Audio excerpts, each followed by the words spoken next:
नमस्कार. आज पाहुण्यांसाठी खास बनवले झटपट प्रीमिक्सपासून टम्म फुगलेले तोंडात टाकताच विरघळणारे रसरशीत असे गुलाबजाम.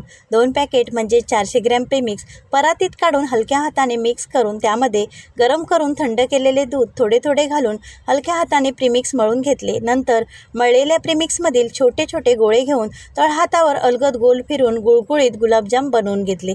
कढईमध्ये मोठ्या 2 वाट्या म्हणजे 600 ग्रॅम साखर, 3 वाटी पाणी, 5 ते 6 वेलची घालून साखर वितेपर्यंत पाक बनवून गॅस बंद केला.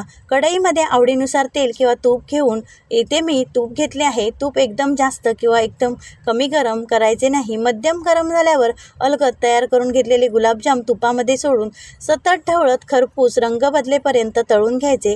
चाळणीमध्ये काढून गरम असतानाच हलक्या गरम पाकात घालायचे. 4 ते 5 तास किंवा रात्रभर मुरत ठेवायचे.